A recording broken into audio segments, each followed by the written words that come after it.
ভোটের প্রচার চলছে জোর কদমে। পশ্চিম মেদিনীপুরের নারায়ণগড়ে বিজেপির প্রচার শুরু হয়ে গিয়েছে। বিজেপি প্রার্থী রমা প্রসাদ গিরি তিনি দিনের শুরুতে প্রচার শুরু করেছেন। শুরু হয়েছে দেওয়াল লিখন।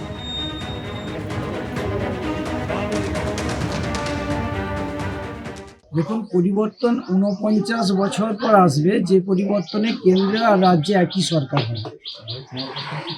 আমরা দীর্ঘ ১৫ বছর যুবকদের জীবন জীবিকা সব নষ্ট হয়ে গেছে। আমরা ৬ মাসের মধ্যে সমস্ত পিএসসি সিএসসি সমস্ত পরীক্ষা চালু করে দেবো। বিজেপি সরকারে আসুক, ৩ লাখ টাকা প্রত্যেকের বাড়ির জন্য দেওয়া হবে, যাতে গরিব মানুষ ঠিকঠাক ঘরটা করতে পারে। এত চোরদের আগে তাড়াতে হবে। এখানে সনাতনীদের সরকার প্রতিষ্ঠা করতে হবে, যাতে আগামী দিনটা আমরা ভালো থাকতে পারি। এটা পশ্চিম বাংলাটা যাতে বাংলাদেশ না হয়ে যায়, তাকে বাঁচানোর জন্য, বাংলার সভ্যতা সংস্কৃতিকে বাঁচানোর জন্য আমাদের লড়তে হবে। প্রথম দফার প্রার্থী তালিকা অনুযায়ী ৪১ জন বর্তমান বিধায়ককে ফের ভোট যুদ্ধে নামালো পদ্ম শিবির। বর্ধমান বিধায়ক কিন্তু এবার আর প্রার্থী করল না, এমন সংখ্যা ৮। কোথাও আবার ভরসা রাখা হলো প্রাক্তন বিধায়ক এবং প্রাক্তন সাংসদের উপরই। নৈহাটি বিধানসভা কেন্দ্র থেকে প্রার্থী করা হয়েছে বঙ্কিমচন্দ্র চট্টোপাধ্যায়ের পরিবারের সদস্য সৌমিত্র চট্টোপাধ্যায়কে। কথায় বলে ওল্ড ইজ গোল্ড, এই প্রবাদেই ভরসা রাখল বিজেপি। প্রথম দফার প্রার্থী তালিকায় সংখ্যাগরিষ্ঠ বর্তমান বিধায়কদেরই ফের টিকিট দিল বিজেপি। প্রথম দফার তালিকা অনুযায়ী ৪১ জন বর্তমান বিধায়ককে ফের ভোট যুদ্ধে নামালো পদ্ম শিবির। বর্তমান বিধায়ক কিন্তু এবার আর প্রার্থী করল না দল, এমন সংখ্যা ৮। কোথাও আবার ভরসা রাখা হলো প্রাক্তন বিধায়ক এবং প্রাক্তন সাংসদদের ওপর। উত্তরবঙ্গ বরাবরই বিজেপির শক্ত ঘাঁটি।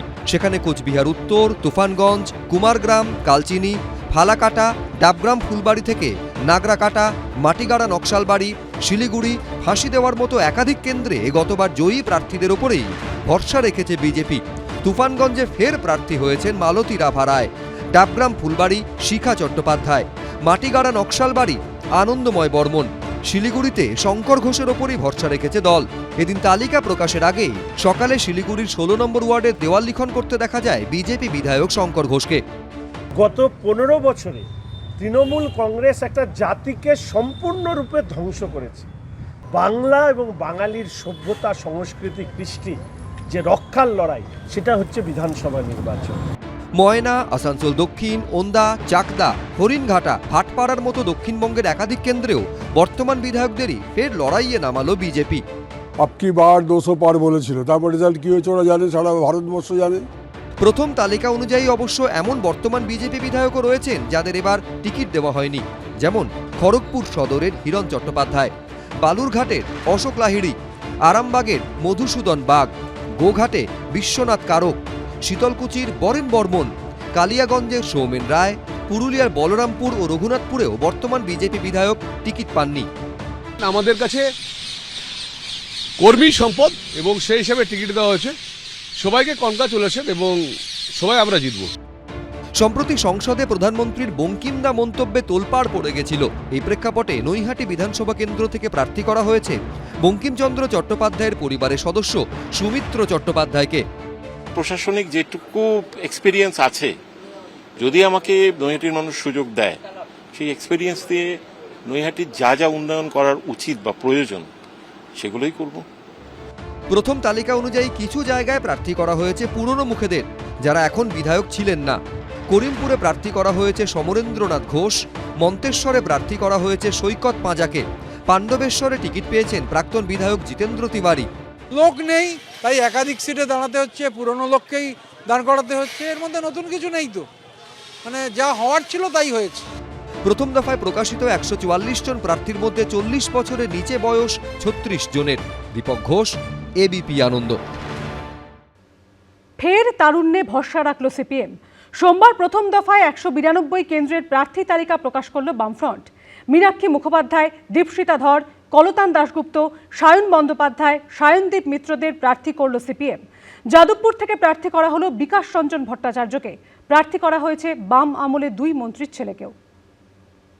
বামপন্থী শক্তিকে জোরদার করার লক্ষ্যে পথ চলা। আমরা এবার বিধানসভা নির্বাচনে এই কাজের ওপর বেশি গুরুত্ব আরোপ করতে চাইছি। 21-এর পর 26, ফের একবার তারুণ্যের ওপর ভরসা রাখল বামেরা। গত বিধানসভা নির্বাচনের মতো এবারও প্রার্থী করা হলো সিপিএমের তরুণ তুর্কিদের। প্রার্থী করা হলো মীনাক্ষী মুখোপাধ্যায়, দীপশিতা ধর, সায়নদীপ মিত্র, সপ্তর্ষি দেব, কলতান দাশগুপ্ত, সায়ন বন্দ্যোপাধ্যায়ের মতো যুব প্রজন্মকে। তবে বামেদের প্রার্থী তালিকায় সবথেকে বড় চমক নিহত তামান্না খাতুনের মা সাবিনা ইয়াসমিন। 2025-এর 23শে জুন মিছিল থেকে বোমা ছোঁড়ার অভিযোগ ওঠে। সেই বোমার আঘাতেই ছিন্ন ভিন্ন হয়ে যায় 9 বছরের স্কুল ছাত্রী তামান্না খাতুনের দেহ।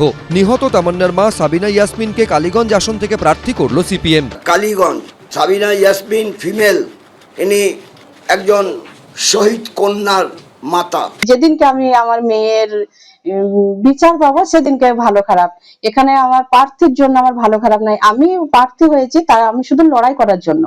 এই লড়াইটা আমার জারি থাকবে, ভোটে জয়ী বা অজয়ী নয়। আমি সব সময় চাইবো যে সমাজ শিক্ষিত হতে, সমাজকে গড়ে তুলতে। সোমবার রাজ্যে 294টি আসনের মধ্যে প্রথম দফায় 192টি আসনে প্রার্থী তালিকা ঘোষণা করেন বামফ্রন্ট চেয়ারম্যান বিমান বসু। এবারও বামেদের প্রার্থী তালিকার একটা বড় অংশ জুড়ে রয়েছে তরুণ প্রজন্ম। যেমন হুগলির উত্তরপাড়া থেকে প্রার্থী করা হয়েছে মীনাক্ষী মুখোপাধ্যায়কে। সিপিএমের আরেক তরুণ মুখ দীপশিতা ধর লড়বেন দমদম উত্তর আসন থেকে।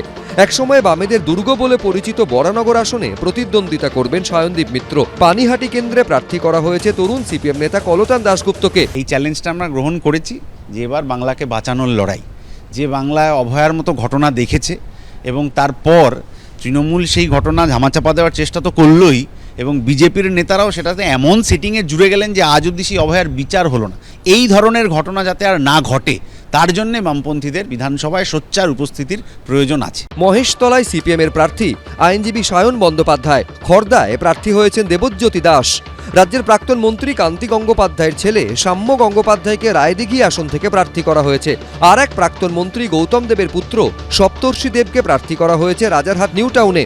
আমাদের শুধু নির্বাচন ভিত্তিক তো কাজ হয় না, সারা বছর ধরেই আমরা মানুষের লড়াই আন্দোলনের সঙ্গে যুক্ত থাকার চেষ্টা করি এবং আমরা আশা করব যে পশ্চিমবাংলার মানুষ এবং নিউ টাউনের মানুষ অবশ্যই যে তারা এবার আমাদেরকে প্রেফার করবেন। তরুণদের পাশাপাশি অভিজ্ঞ ও পোড় খাওয়া নেতারাও রয়েছেন প্রার্থী তালিকায়। কলকাতার প্রাক্তন মেয়র ও প্রাক্তন রাজ্যসভার সাংসদ আইনজীবী বিকাশ রঞ্জন ভট্টাচার্যকে যাদবপুর থেকে প্রার্থী করা হয়েছে। প্রাক্তন সিপিএম বিধায়ক মানস মুখোপাধ্যায় তার পুরনো কেন্দ্র কামারহাটি থেকে ভোটে লড়বেন। আর এক প্রাক্তন সিপিএম বিধায়ক দেবলীনা হেমব্রমকে প্রার্থী করা হয়েছে রানীবাঁধ আসনে। সিপিএম নেত্রী গার্গী চট্টোপাধ্যায় এবার প্রার্থী হয়েছেন নোয়াপাড়া আসনে। ঘোষণা হোক, আমাদের ওখানে তো কে ওখানে তৃতীয় হওয়ার জন্য দাঁড়াচ্ছে কোথায় সেই নিয়ে আমাদের মাথা ব্যথা নেই। আমরা চাইবো যে অন্তত ন্যূনতম যেন একটা সিট এবার পায়, এটা ভালো হবে, রাজ্যের জন্য ভালো হয়, লেফট নিশ্চয়ই ভালো হবে। আমাদের খুব তাড়াতাড়ি করে দিবে, আমাদের তাড়াতাড়ি করে দিবে, এটা তো আমার ব্যাপার না, এটা প্রদেশ কমিটি, রাজ্য কমিটি, দিল্লি তাদের। সিপিএম কংগ্রেসের শূন্যর গেরো কি কাটবে? উত্তর মিলবে 4 মে ফল প্রকাশের দিন। উজ্জ্বল মুখোপাধ্যায়, কৃষ্ণেন্দু অধিকারী, অনির্বাণ বিশ্বাস, এবিপি আনন্দ। এবিপি আনন্দ, এগিয়ে থাকে, এগিয়ে রাখে।